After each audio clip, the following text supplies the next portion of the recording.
To really understand the vast and frankly brutal system of slavery in Joseon Korea, we're not going to start with sweeping statistics or dates. No. Instead, we're going to trace the ledger of a single life. A life that wasn't recorded in stories or memories, but in property records. So let's put you right there. This is where your story begins, not with a name, but with an appraisal. We're jumping directly into this moment because I want you to feel the chill of that stone, the weight of a stranger's gaze. This isn't just history from a book, it's a feeling. And this first moment, it's everything. It's your official welcome into a system that completely redefines what it means to be a person. You know, during this first inspection, a child is being evaluated with the same cold calculation as an animal at a market. 13. Just let that number sink in for a second. At an age where you're just figuring out the world, you're not a child, you're not a daughter. You are an asset, and you're being assessed for durability and future value. Your entire life is being decided right here, in this one humiliating moment. As soon as the coins change hands, you effectively stop being a person in the eyes of everyone who matters. You become inventory. Your whole existence is made official with a single entry in a ledger, a book that tracks your master's wealth. And you're the new line item. So once you're inside the household, a new kind of education begins. And it has nothing to do with reading or writing.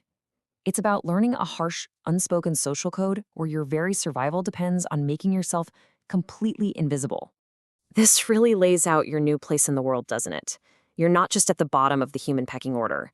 You're often considered less valuable than the animals. Your life becomes this endless cycle of grinding labor, defined entirely by what you do, not by who you are.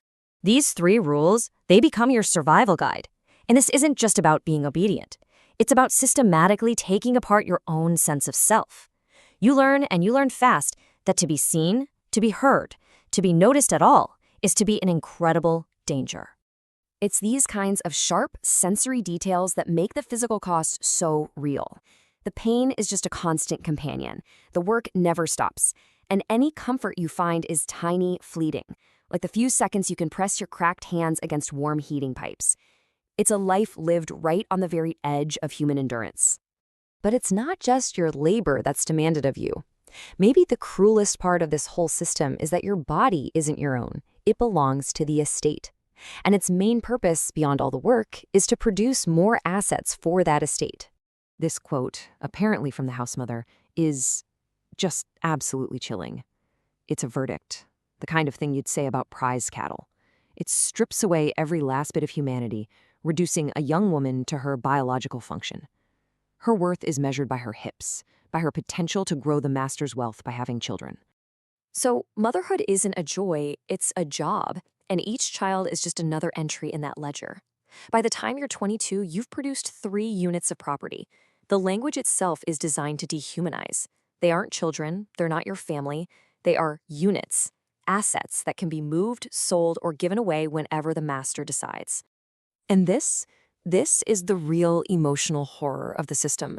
You can see your own child, but you can't touch him. You can't speak to him. This required distance is this constant, agonizing reminder of just how powerless you are. You're a mother in name only. The system completely denies you the relationship.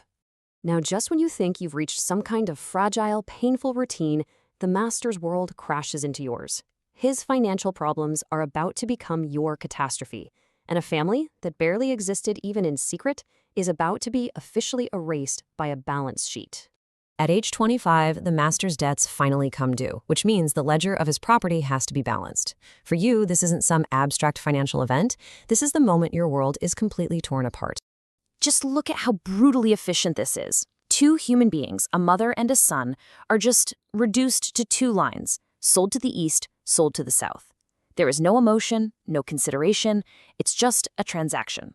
That last, fragile thread connecting you to your child is cut with the stroke of a brush. And here's the most devastating part. For years, you've been running your own secret math, this desperate hope that maybe your work, your utility, might somehow earn a better future for your son. But you were doing arithmetic in someone else's book, a book that just slammed shut. A life of this kind of relentless labor, it takes an inevitable toll.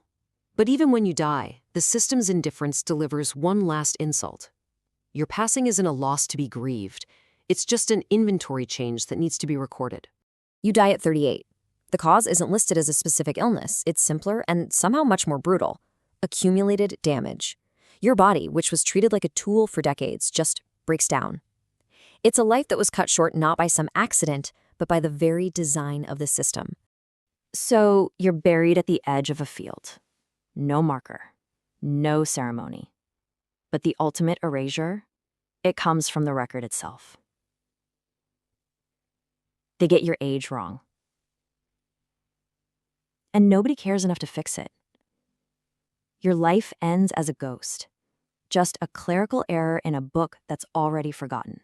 And in the end, it all comes down to this. Your birth was an entry. Your death was an exit.